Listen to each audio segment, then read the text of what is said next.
lands. And I've mentioned Susie's Lake, which is pretty easy to access, and probably the closest corner for people in Clayton Park West. But a lot of the land around Susie's Lake is in private hands. The Sisters of Charity own a lot of it. They own a big, I think, 150 acres on the shores of Susie's Lake. There are other landowners like the Annapolis Group, and they've created a little umbrella group of landowners called Birchdale, and I have very, very great suspicions about their motivation, because they are trying to push the city into developing the area. And there is absolutely no need in the world, Mr. Speaker, to see that area developed. We have enough land that has already been approved for development in HRM to last the next 30 years. I've heard them say there are enough lots and subdivisions and new developments already approved. So I think it is really irresponsible for HRM to even consider development in the Blue Mountain Birch Cove Lakes area. And for anybody who doesn't know, that means as you're driving out of the city and you've passed Bears Lake, it would be the lands on your left. On the right-hand side, you have apartment buildings. You really have a corridor that runs along Parkland Drive to the Carney Lake exit. On the left-hand side, there's a quarry, and behind the quarry is the Blue Mountain Birch Cove Lakes area. And there's a fairly large amount of land back there that's in private hands. And there is no reason in the world to see that land drawn up into bus routes and houses and sewers and roads. And the Birchdale group has actually spent money to draw up those plans to show how that land would be carved up into condominiums, apartments, and homes. And I object to that because there is no need for it. The city had in 2005 included an area called a regional park where they said we have conceptualized a park is going to be here, but those landowners realized it encompassed their land, and by simply pushing forward their development agenda, they're driving up the cost of that land. When the city wants to acquire it for a park or for the purposes of community, it's going to be no longer seen as resource land or just woodland. It's going to be priced as it would for a development. It'll be seen as the price you'd get per lot. They're driving it up to say that they have an investment that means it's developable. And Mr. Speaker, it is not developable. It is not on the plans of HRM. And I think that the developers are actually threatening and pushing HRM to consider it for such. And I will say one more thing on that issue, which really is a reason why I say I'm suspicious of this group. They included in the Regional Plan Committee presentations a report on their development. They didn't bring it through the front door to the City Council and to be reviewed as a possible development. They did it through the Regional Planning Committee about 2 years ago, possibly 3 years ago, and they renamed it. We all know that area as Blue Mountain Birch Cove Lakes. And in this regional plan document, it came back as being renamed. All of a sudden, it was called the Highway 102 West Corridor lands. And the member for Clayton Park, my very own self, did not recognize that. I didn't realize that somebody had made a big application to develop these lands and that these lands were on the doorstep of our wilderness area, because who ever heard of the Highway 102 West Corridor lands? It was a whole new name for it. And I think that was to me, was very sneaky. Mr. Speaker, I thought it was sneaky, and that the avenue of bringing it forward to HRM Council was very much through the back door. And that every time they spend more money as a development group to start painting a picture of how that lands look as a development, the more they've invested in that, the more they're driving the price up of those lands. And I believe HRM should slam the door on any further discussion on that and get busy looking at the regional park, which is what the public wants and expects from that area. And HRM actually led the way. They were 2 years ahead of the province in even considering this area as a special park. So, Mr. Speaker, I believe that it behooves the Department of Environment to start moving now to push HRM to do what they promised to do in 2005, and that is get busy creating a regional park in the Birch Cove Lakes area. And secondly, I think it's urgent that we get busy and create an opening, a park area, a trailhead that the public can use to access and enjoy the Birch Cove Lakes area. And Mr. Speaker, there should be no further delay in those two activities. I think it's essential for us to enjoy that 3,300 acres that the previous government had the good sense to put aside as a protected area. And I know the current government has shown a lot of interest in and support for as well. So, Mr. Speaker, that is one of the subjects I wanted to touch on today. At the same time, on a local level, I wanted to talk as well about the Condominium Act and changes that have come in over the last number of years in my time here as an MLA. Beginning in about 2005, several years after my first election, a couple of years after that, I began to hear complaints about condominiums in my area that were suffering from, and these were new condominiums, that were suffering from leaks and structural difficulties. And the costs were very great to rectify in some cases. And Mr. Speaker, because I have an area with a lot of new development, and because condominiums are a rather new development as well for HRM, there are other cities in the country that have had condominium ownership for a long time, but we have really not that many condominium developments in our province. In fact, the first one was registered in Clayton Park, and it was townhouse condominiums in 1978. Each of the condominiums are numbered as they are registered, and condominium number 1 is in Clayton Park. And Mr. Speaker, there was not a big market for condominiums or an appetite for owning them, but in more recent years we've seen a change. Maybe it's our aging population or more familiarity with condominiums, but they've begun to take off in terms of sales. And Mr. Speaker, my concern is the protection of people who buy condominiums. And although we've seen a number of the concerns of the Condominium Owners Association brought forward and looked at here in this legislature, I still feel we haven't addressed the biggest concern of all, and that is the fact that there is no protection when you buy a condominium against being stuck with very high fees or costs when something goes wrong with the structure. And if your condominium building is leaking, or the bricks aren't laid properly, or a wall needs to be repaired for bricks, which happened to one of my buildings, an entire face of the building had to be re-bricked only a year or two after the building opened. And if that occurs to you after you buy one of these nice new condominium units, you will be sharing, along with your other unit owners in that building, the cost of these repairs. Mr. Speaker, we've heard of really horror stories of people being asked for $30,000 each for each of the units in a building, or even more, to cover those costs. We've seen some tremendous problems coming in the buildings. Some of it, again, has to do with water penetration and leakage, and that means your roofs have to be fixed or your windows weren't installed properly. All of those exterior things require that the owners come together to pay the cost. And Mr. Speaker, we have done nothing in the ensuing 5 or 6 years to address that issue. And the group, the Condominium Owners of Nova Scotia, came together as a result of not having a voice, Mr. Speaker. They didn't have anyone to speak on their behalf or to come together. They just knew the stories anecdotally that one building owner would talk to another, or unit owner would talk to somebody from another building, and they'd realize that this was widespread, that they were all having these problems. And they weren't from one builder, they were from a lot of different builders. And the question was, how can you protect people as they're buying into a new building? It doesn't have a history yet.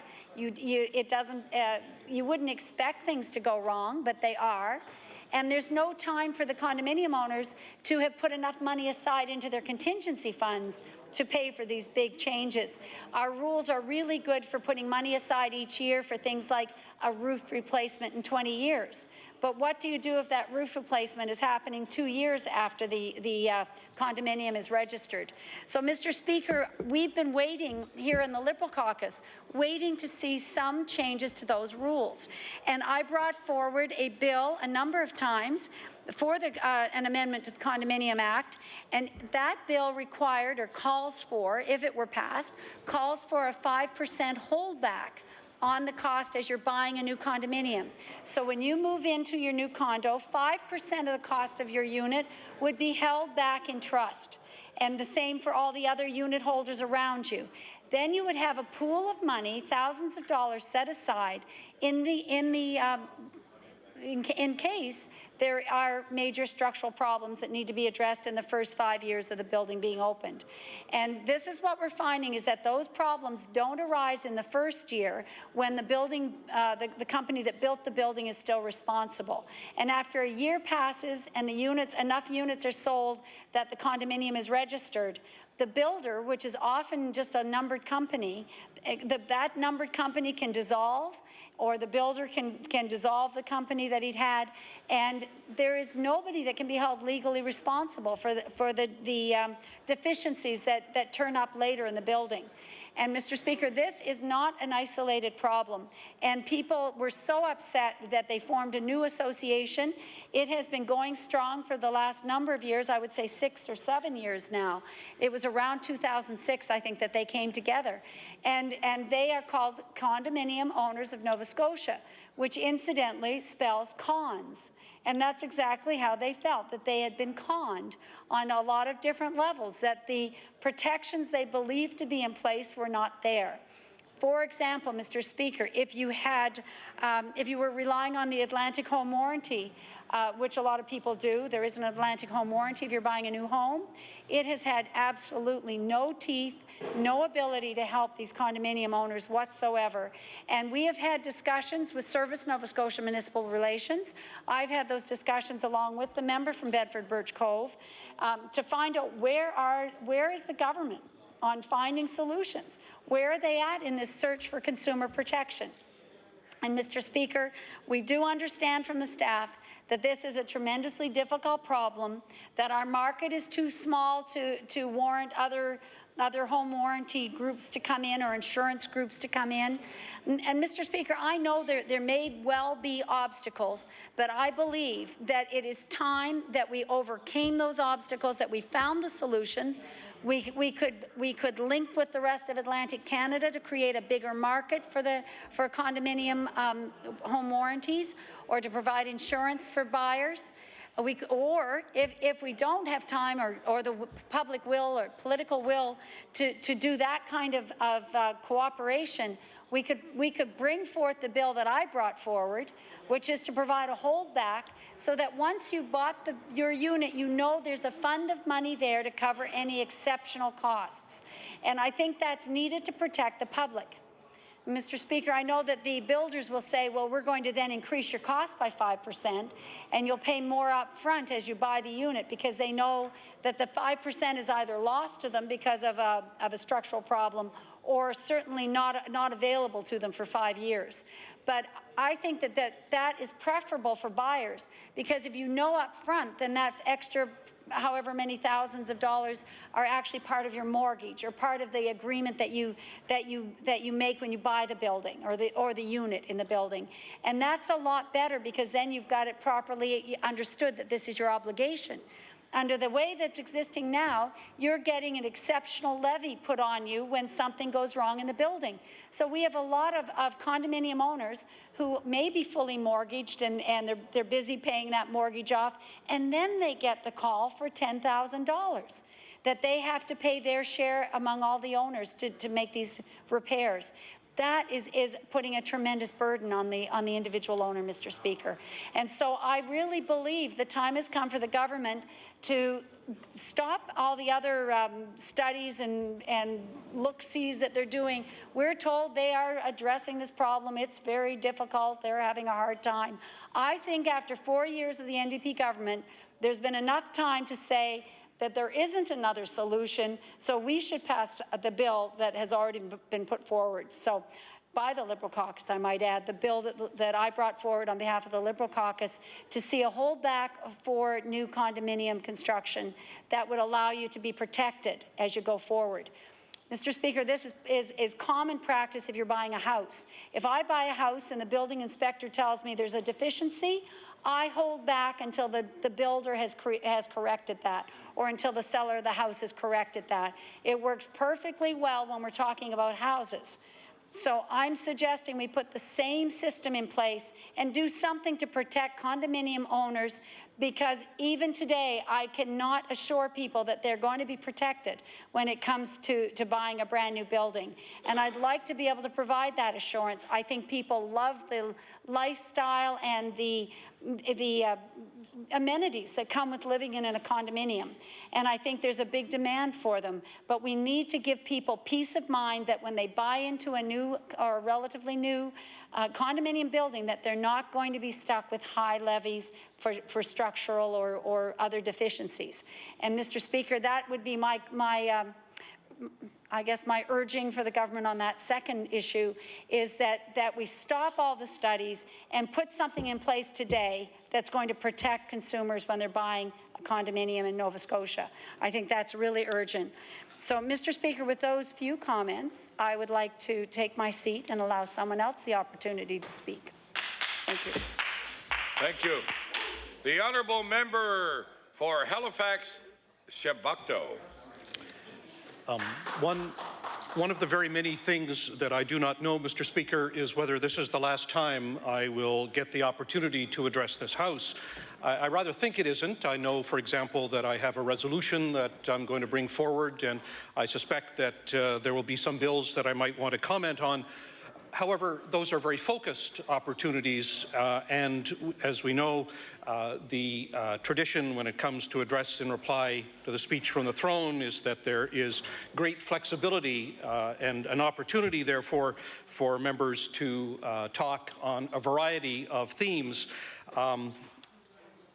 One of the reasons I think this might be close to the last time is that there's wide speculation that there may be an election. This is something that is not an item on which I have any particular knowledge. The decision maker, of course, is the Premier on something like that. And indeed, whether the Premier has even decided is far from clear. But if it turns out that there is an election, I have decided that I'm not running again. This was publicly announced. I thought, therefore, that I might take this opportunity to reminisce a bit with my colleagues here. I have to say that you should be prepared. It may take some time. It turns out that there's a lot more of the past now than there used to be. I'm aware that many of you may think of me as being a person who is youthful in appearance and vigorous, and of course, this is all true. This is all true, but the fact of the matter, Mr. Speaker, the hard fact of the matter is that I'm now 64 years of age. And I have been a lawyer for 40 years. I started early, but I've been a lawyer for 40 years, and there is a lot that has happened.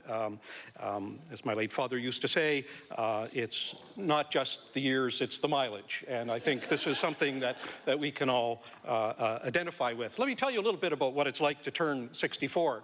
Apart from the fact that when you wake up in the morning, you feel grateful. Surprised also, but grateful just to open your eyes in the morning. The other thing that happens is that Service Canada sends you a notice shortly after your 64th birthday in which they invite you to consider whether you would like to put in the paperwork early for your old age pension. I have to say that our federal counterparts really should rethink the name of the old age pension, but nonetheless, there is that. Between age and, frankly, having been, in my opinion, slightly underemployed for the last few years, I decided that I wouldn't run again. And it may seem perhaps odd, I guess, to begin to introduce myself to my colleagues here through reminiscence at this very late stage. I'm nonetheless going to do it. It's more often the kind of thing that people do when they first speak in the legislature. But, you know, although many of you, and I know members of the public, tend to think of me as a politician, in my 40 years, in fact, I had a whole career, several careers of varying sorts that had nothing to do really with electoral politics.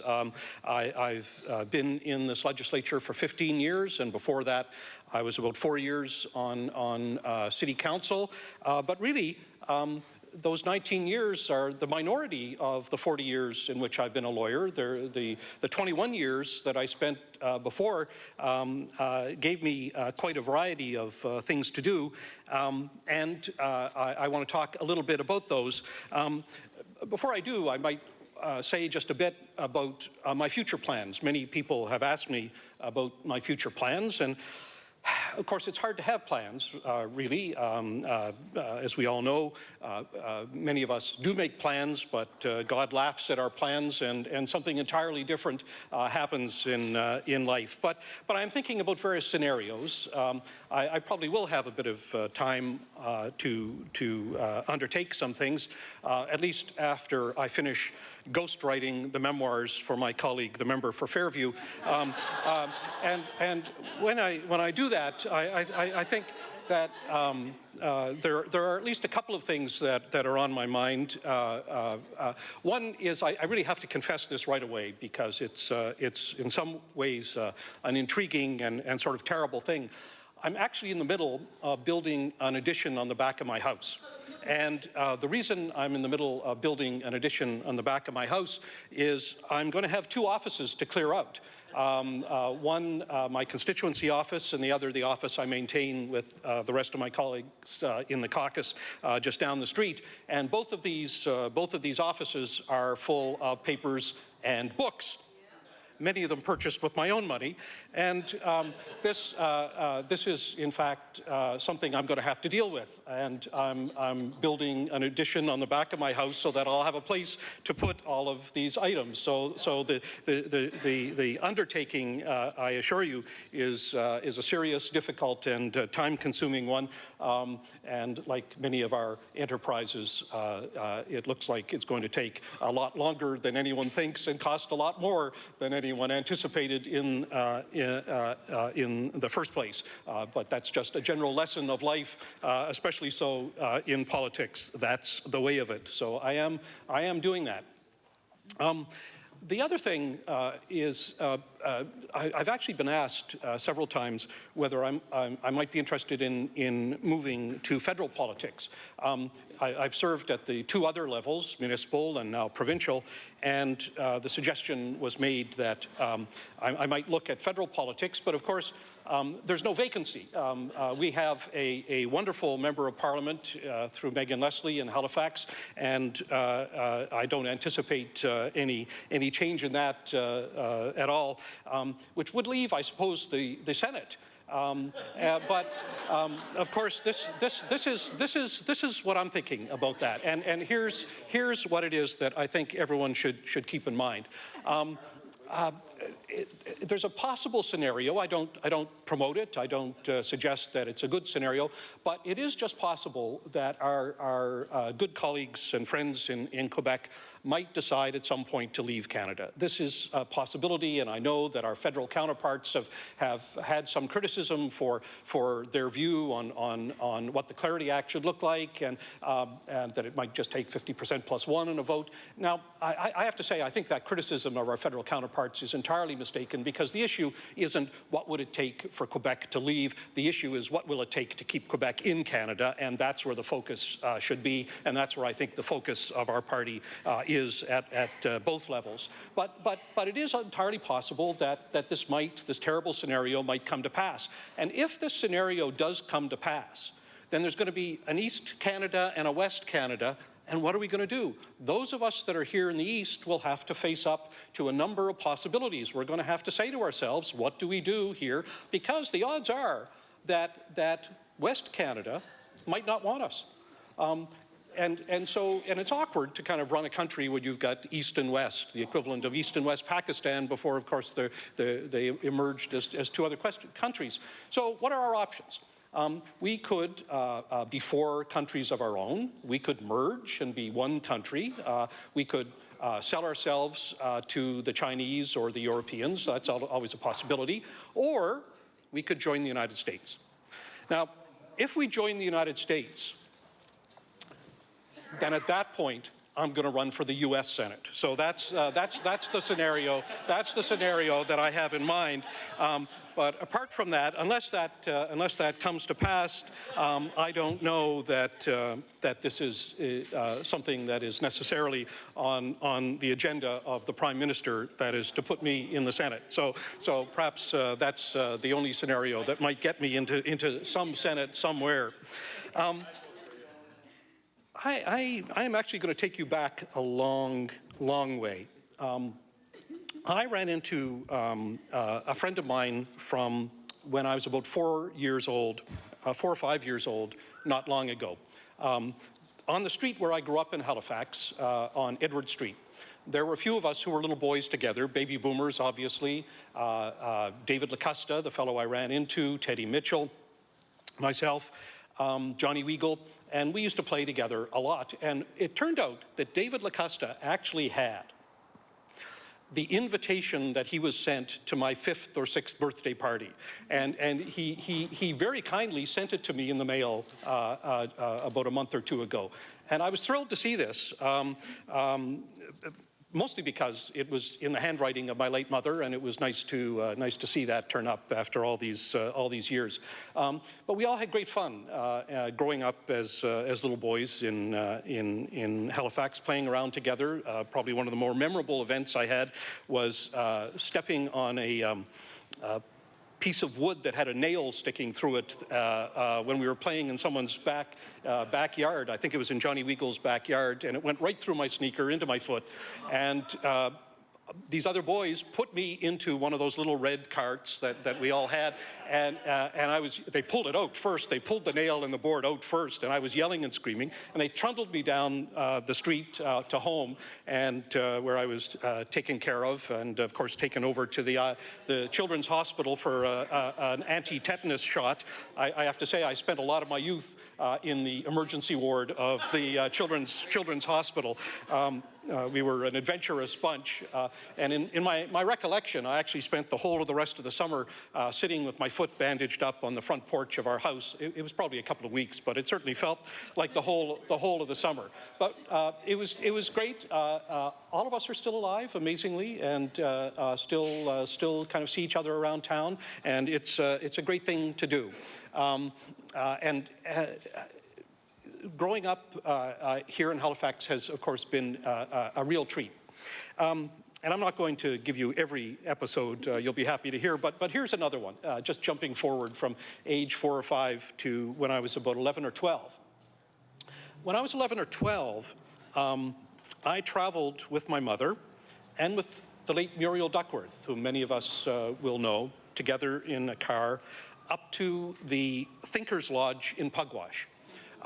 And we went because the first cosmonaut, Yuri Gagarin, was visiting Nova Scotia, and he was at the Thinkers Lodge. And my mother, who was in The Voice of Women with Muriel Duckworth, was invited to go to this event, and I tagged along with them. I was thrilled to actually make the acquaintance of Yuri Gagarin. As we wandered around on the grounds of the Thinkers Lodge, he was drinking a glass of Coke, and he was taken off to the formal ceremonies inside the lodge itself. And as he did that, he put down his glass of Coke, which I immediately swiped, I have to say. I not only swiped it, I actually drank his Coke, and then I took the glass as a souvenir. So this is one of my prized possessions, Mr. Speaker, and was a kind of highlight of my young years here. Many of us are in the papers and in the press from time to time. I had an early appearance in the local newspaper in about 1961, maybe 1962, for the following reason. There used to be a column on the kind of all-purpose pages that they had where we now see games of Sudoku and other crossword puzzles and so on. And this column, I think, was called Tell Me Why. and it was aimed at children. They had a little contest. The newspaper had a little contest in which they invited their young readers to explain what was the most important subject that could be studied in school. And I wrote an essay in which I explained that the most important subject was science. Now, for some reason, I won this contest and had to appear at the offices of the newspaper, which used to be just up the street just up the blocks on Argyle Street, now a big hole in the ground, to collect the prize, which was an item that I don't have, but my children have, because it was a set of the Junior Encyclopedia Britannica.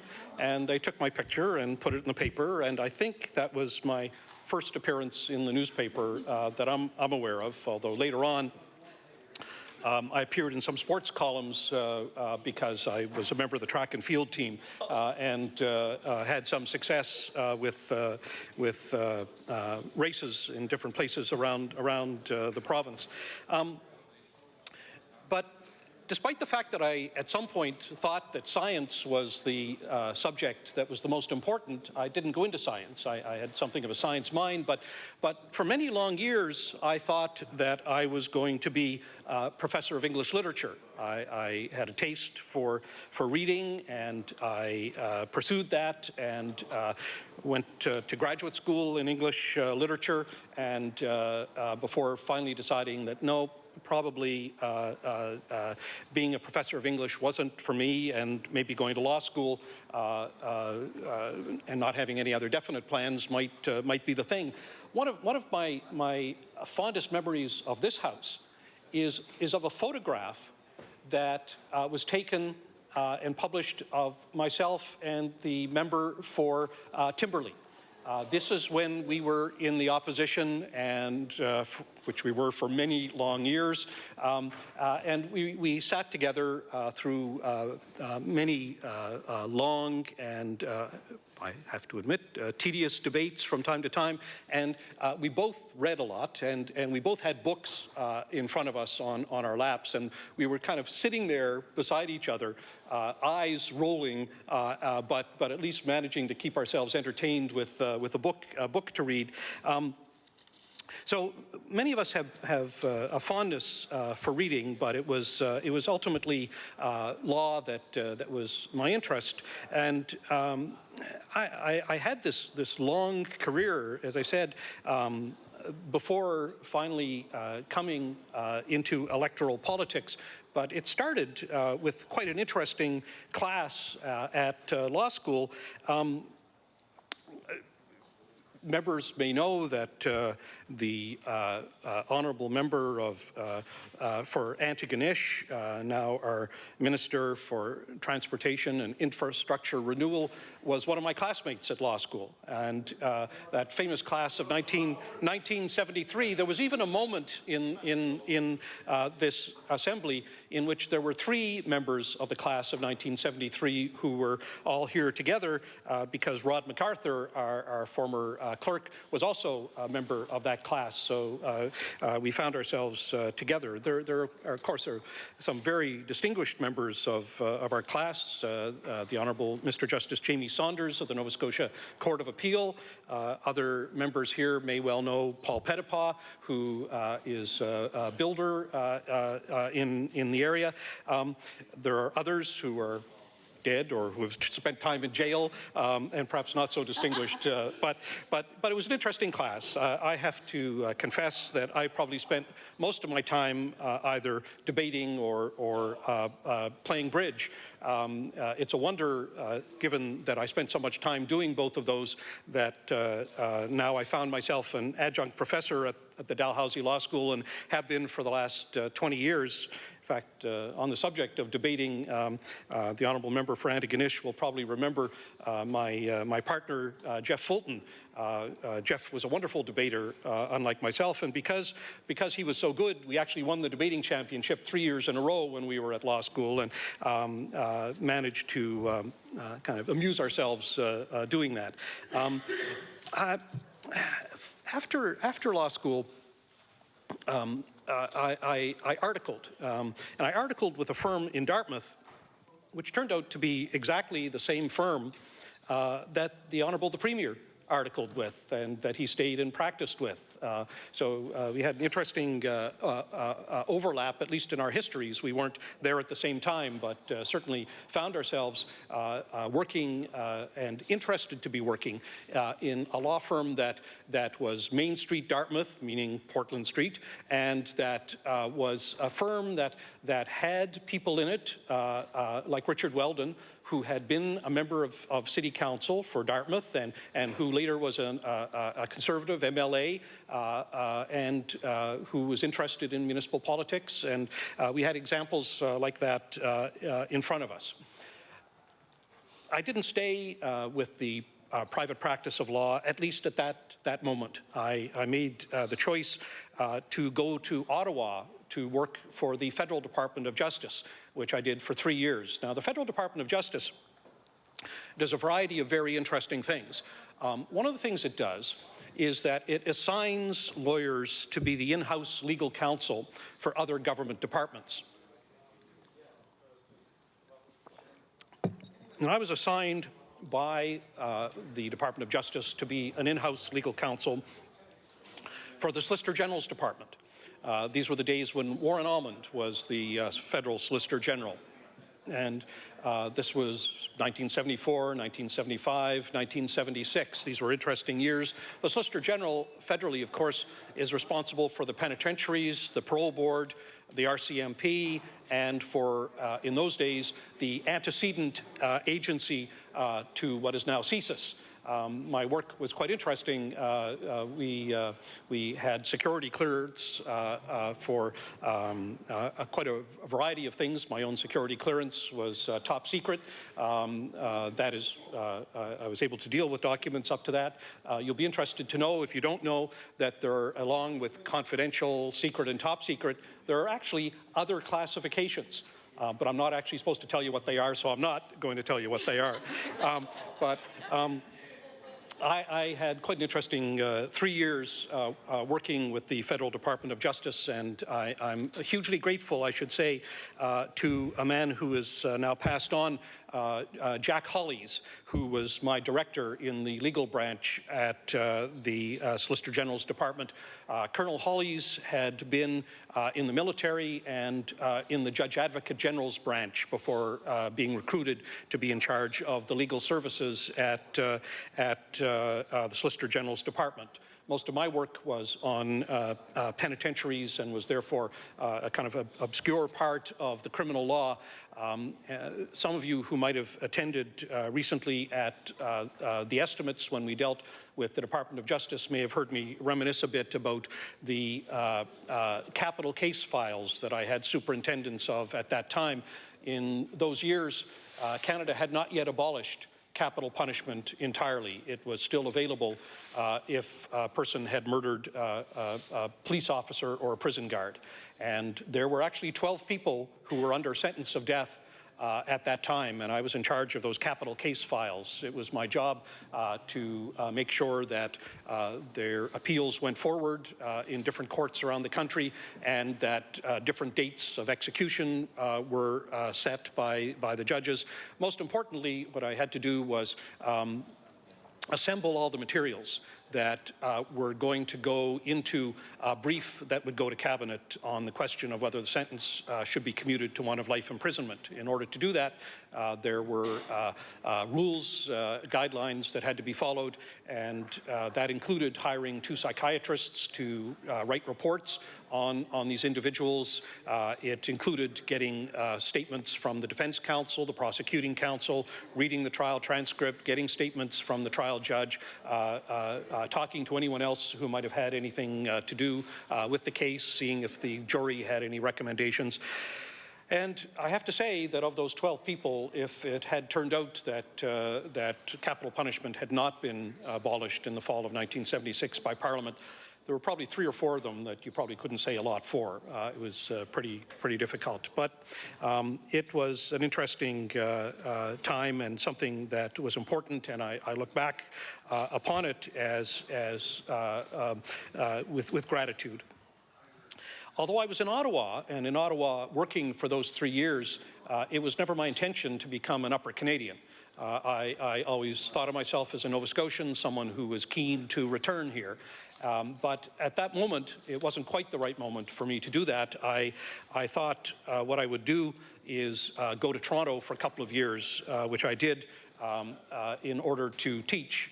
So I taught law at Osgoode Hall Law School, which is part of York University. At that point, I guess that was the second university I was teaching at. It turned out to be 5 universities ultimately, but the first one had been Carleton University in Ottawa, where I taught a course part-time while I was working with the Department of Justice. So after 2 years, however, and now having been 5 years away from home, I thought it was about time I moved back to Nova Scotia. I was, by this time, I think 28 or 29 years old. And I moved here and set up a private practice of law, really as a sole practitioner, although I had article clerks over that time, and each of my 2 article clerks stayed on and briefly practiced with me. And I really ended up only practicing for 3 years. I practiced from 1978 to 1981.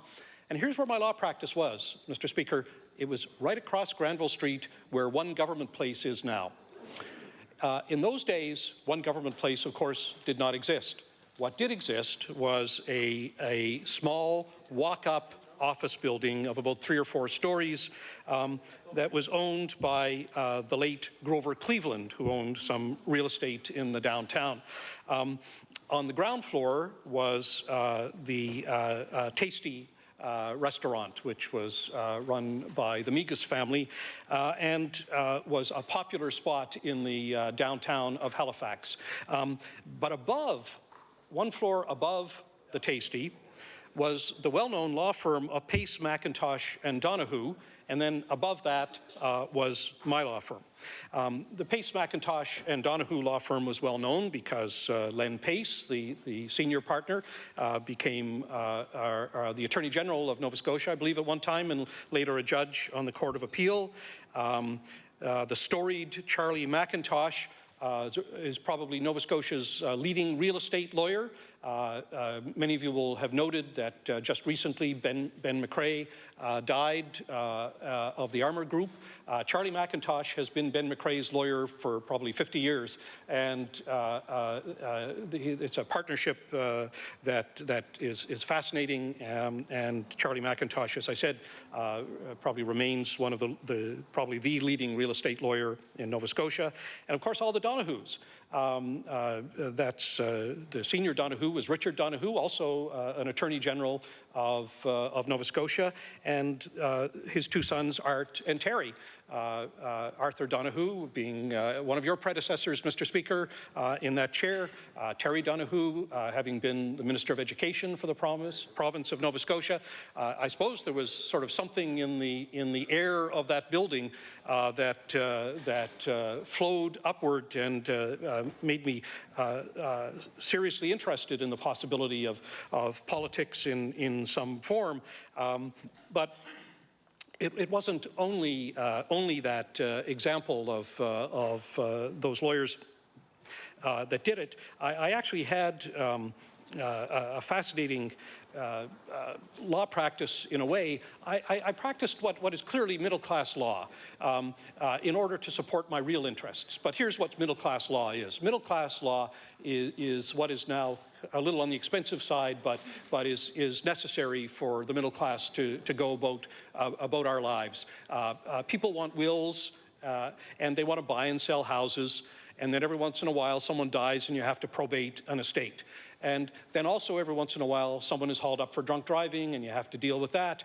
And then finally, of course, they all want to divorce each other. So that's the essence of middle-class law. I did a huge amount I did a huge amount of all of that. I mean, I've done hundreds of real estate transactions, hundreds of divorces, hundreds of wills. I mean, it just went on and on. But my real interest was in labor law and in municipal law. And I became something of a labor lawyer representing the union side. I had some specialist clients, and I also became involved with cases that had to do with land use planning, the subject I've been teaching now for many years at the law school. I should really take this opportunity to express my gratitude to my two secretaries who suffered suffered with me or suffered me during their time there, Sheila Henry and Rose Alphonse. The Alphonse name I will be familiar for any of you in Halifax who know the musical tradition of the Alphonse family. One of my strongest memories is one morning when Rose Alphonse arrived in the office, looked at the desk where she was supposed to sit down to work, rolled her eyes and said, "Oh my God, I really don't want to be here," and she turned around and left. Now, who has not had that experience when arriving at the office in the morning? Fortunately, she was back the next day, and on we got with our work. What was probably most important for me in the time I spent in my private law practice across the street was the fact that I charged so little and barely made a living. The benefit of that was that although I didn't have a photostat machine because I couldn't afford one, I used to come across to use the photostat machine that the Legislative Library had. And I would pay the Legislative Library for the use of its photostat machine. These were the days when Shirley Elliott was the chief legislative librarian. Her photograph, I think now, is to be found in the Legislative Library. But the real attraction was the deputy legislative librarian, the very beautiful and talented Ilga Leia, later the mother of our two children, Hannah and Noah. So the opportunity to nip across the street and try and make time with the deputy legislative librarian was probably the main attraction of having a law practice across the street.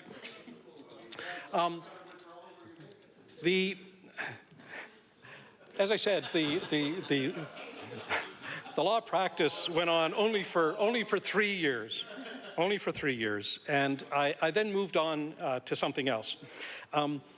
This is where I moved on to a more intensive use of my labor law interests and my nascent political interests. I was retained to be the executive director of an organization known as OCUFA. This is, NISCUFA, which is the Nova Scotia Confederation of University Faculty Associations. On each campus on our universities, there is a faculty association.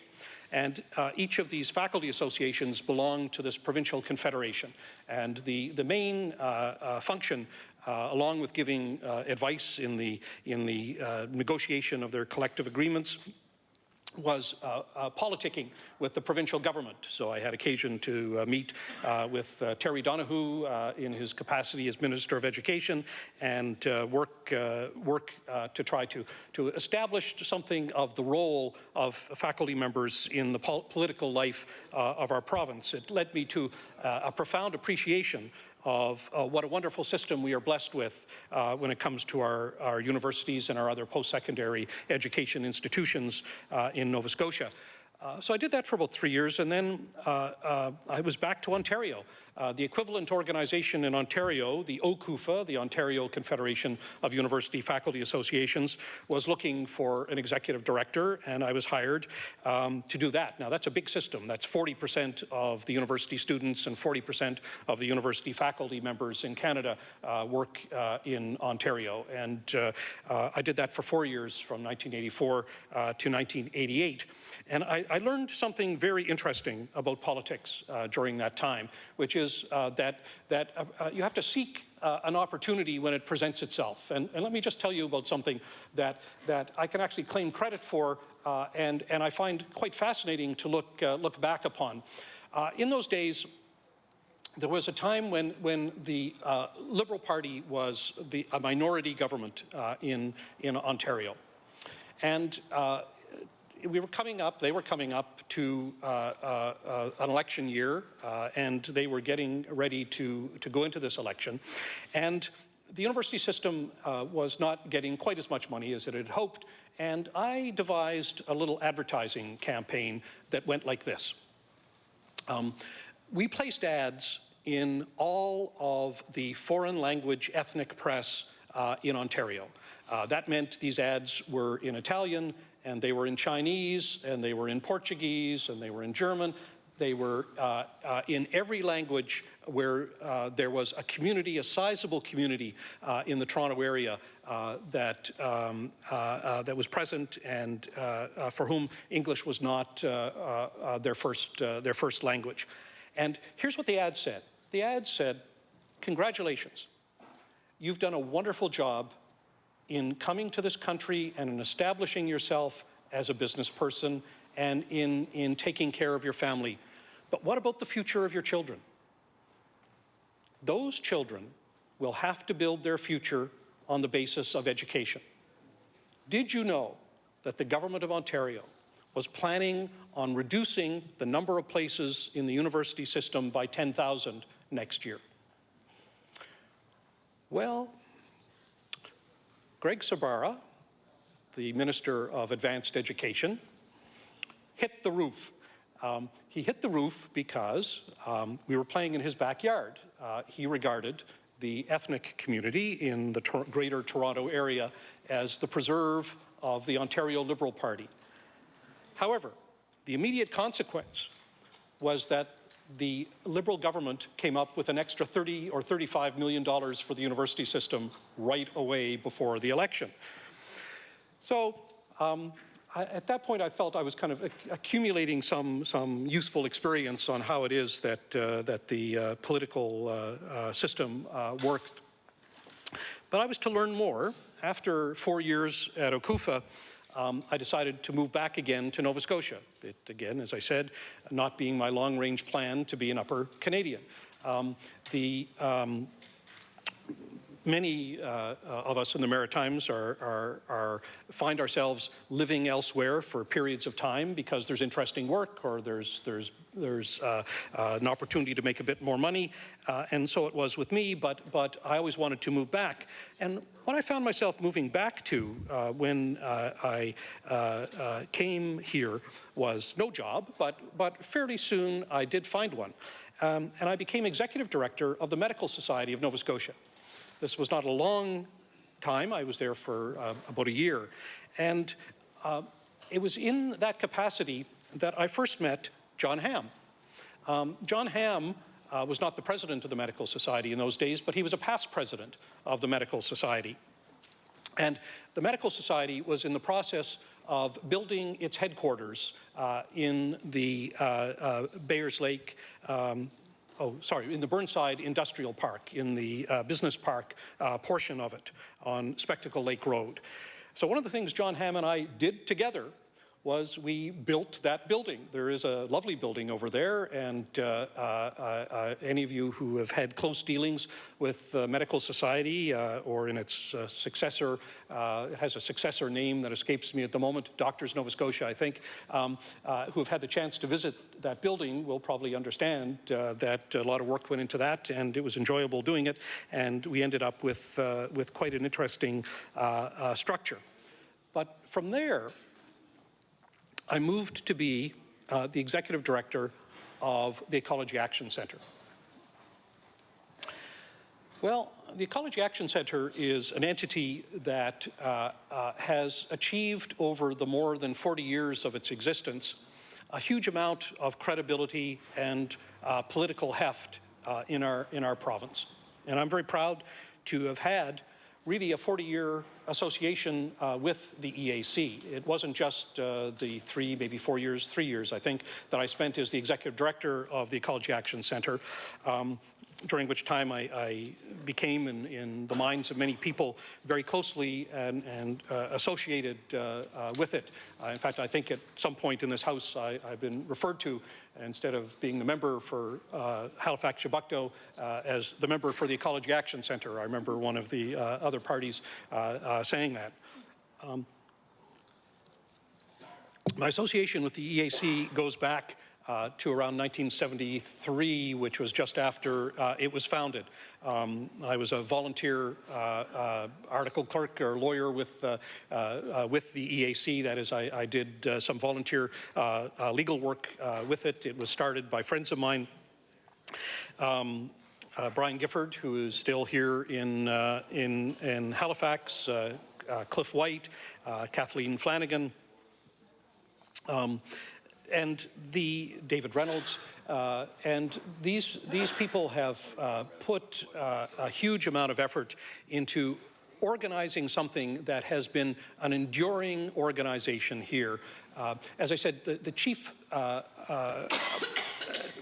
virtue of the centre is the achievement of its public credibility. And it has public credibility for a variety of reasons. One is that in all of its public utterances, no one has ever said that it was wrong about its facts. People might differ and argue about the policies that might flow from the facts or the policies that might be adopted, but no one has ever said that the facts were trimmed or stated inaccurately.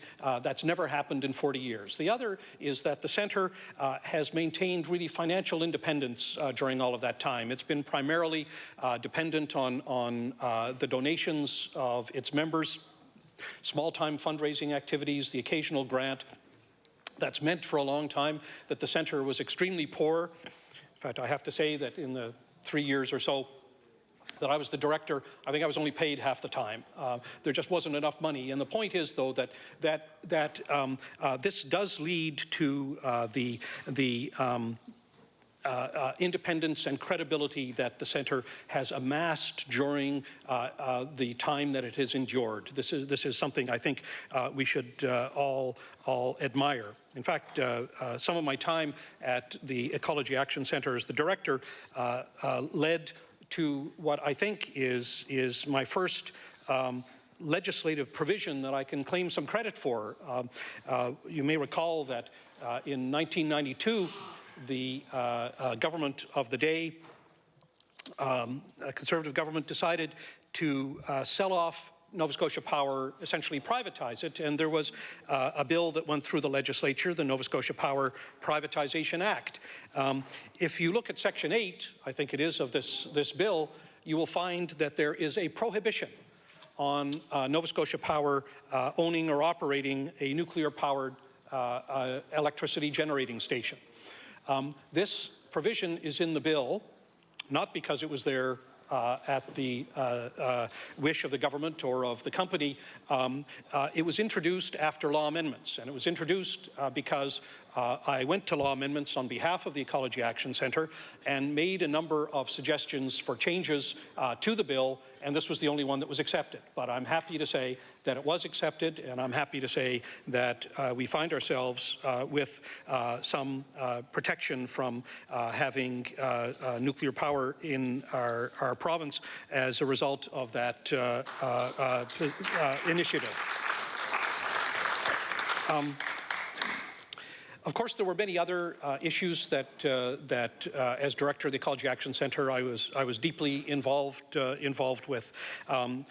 You may recall that there was a proposal at the time to build an incinerator of sorts to deal with the sewage coming from Halifax. There was a proposal to deal with the Halifax Harbour by essentially building an artificial island and collecting all the sewage there and turning it into making an oil from waste, oil from sludge plant there.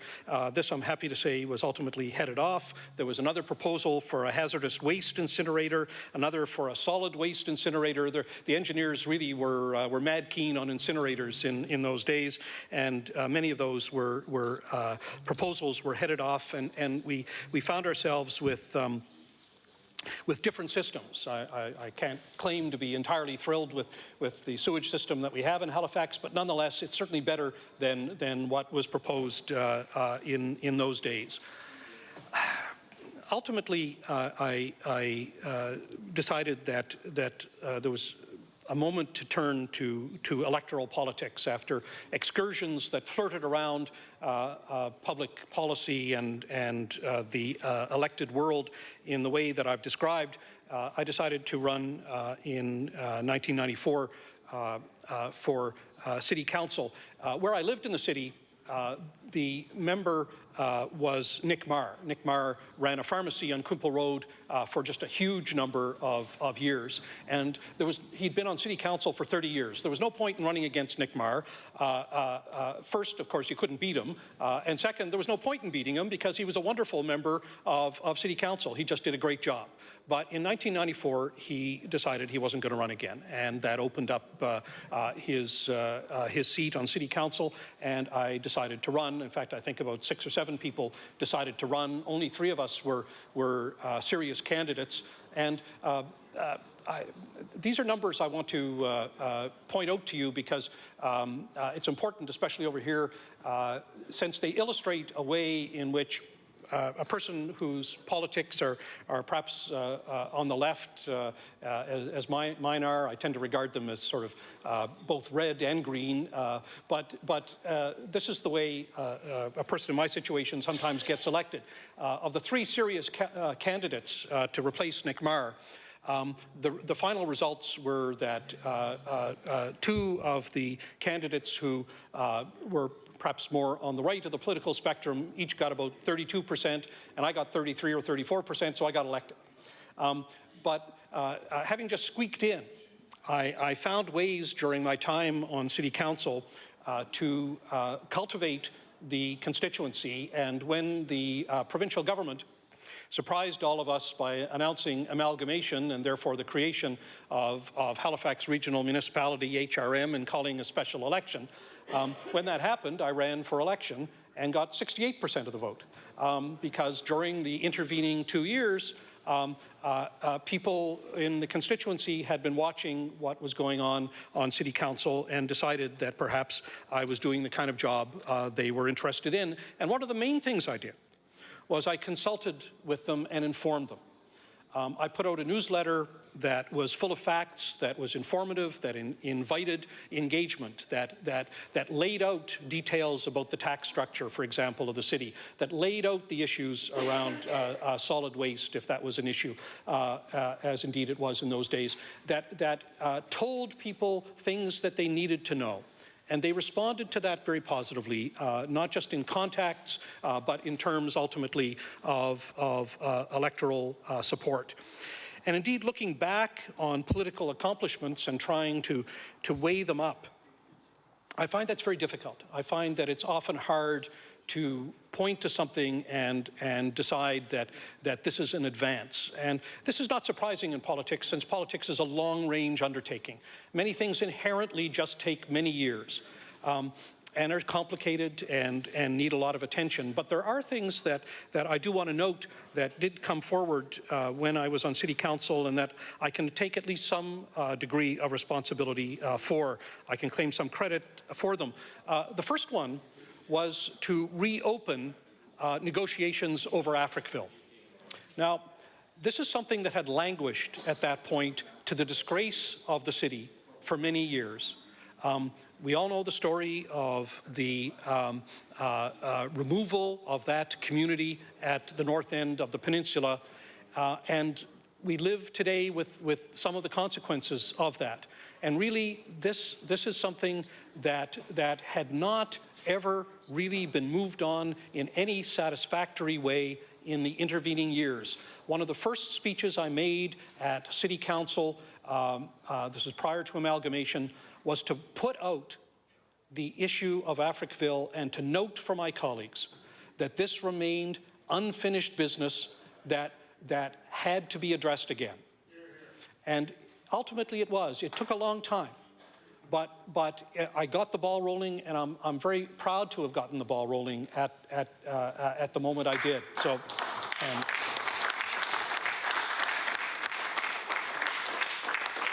I've mentioned already the solid waste and liquid waste, that is the sewage treatment and the garbage systems.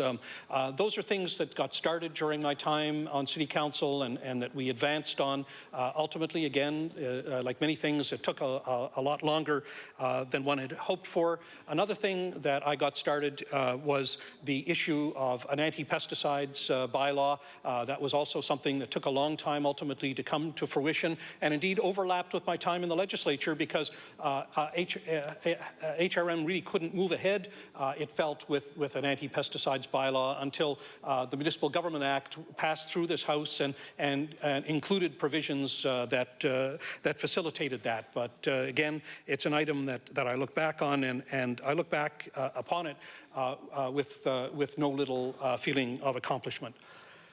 After 4 years on City Council, I decided that it was perhaps the moment to move into provincial politics. And I was nominated late in 1997 to be a candidate for the election that ultimately took place in March of 1998.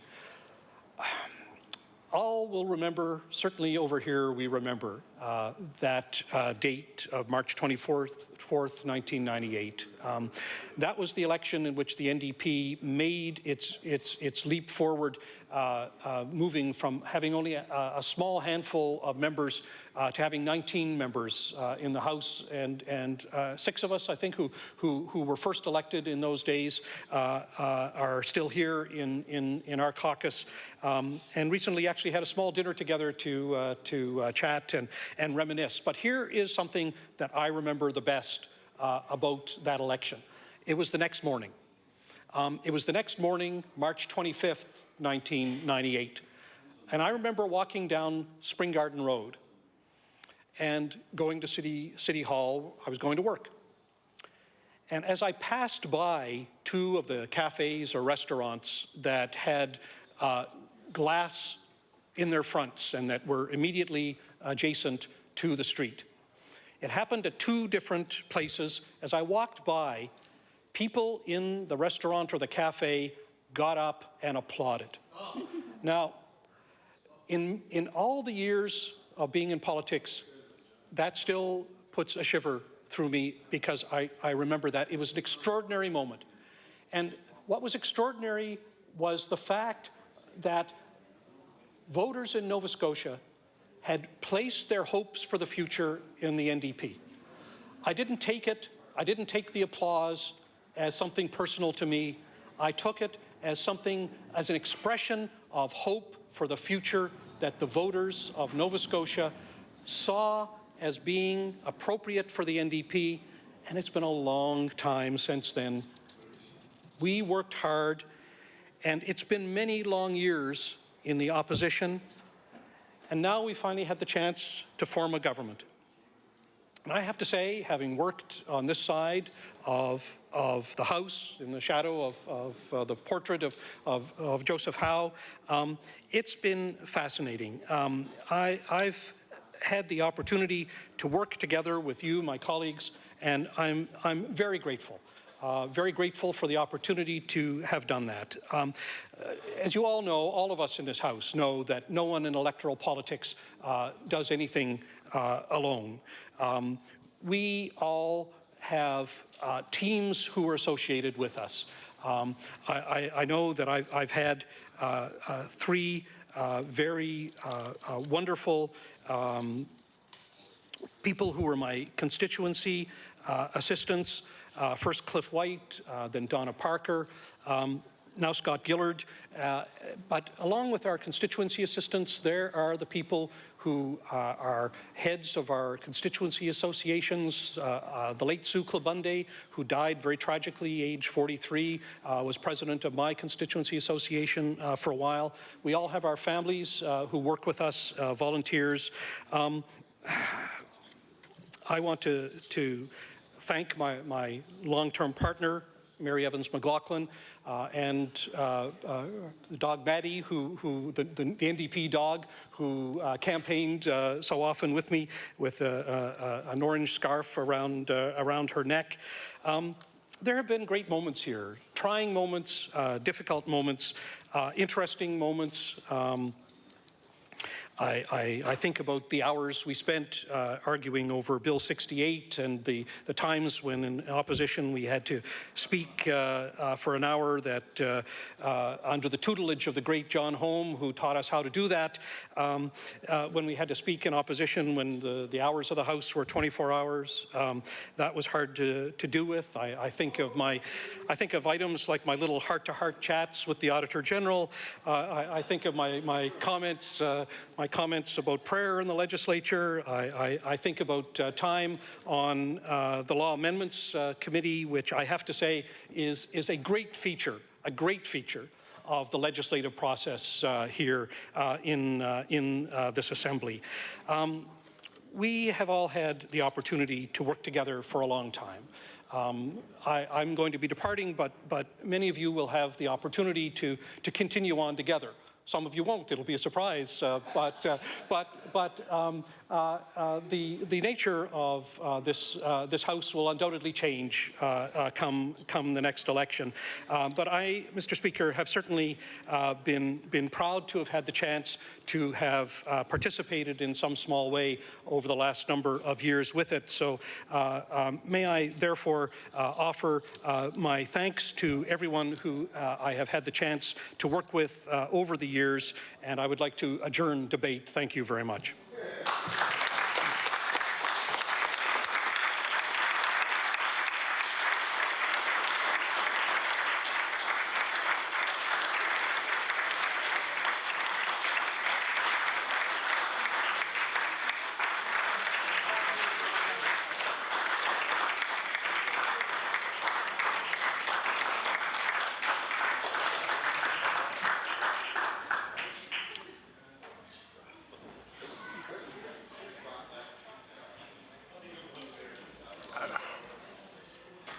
We're going to, the motion is to adjourn debate. All those in favor signify by saying aye. Aye. Those opposed? Motion is carried. The Honourable the Government House Leader. Mr. Speaker, with the indulgence of the House, could we revert to order of business reports of committees, presenting report? Is it agreed? Agreed. We now will revert to the order of business. Reports of committees. The Honourable the Attorney General. Thank you, Mr. Speaker. As Chair of the Committee of Law Amendments, I am directed to report to the committee that the committee has met and considered the following bills. Bill number 36, an act to amend Chapter 238 of the Revised Statutes 1989, the Provincial Court Act.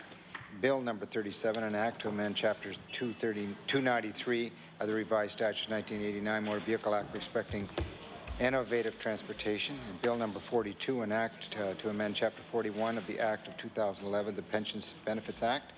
And Bill number 54, an act to amend Chapter 10 of the Act of 1994-95, the Workers' Compensation Act, to extend pension entitlements to more workers' widows. And Bill number 57, an act respecting language schools for international students. The committee recommends that the bills to the following consideration of the House without amendments.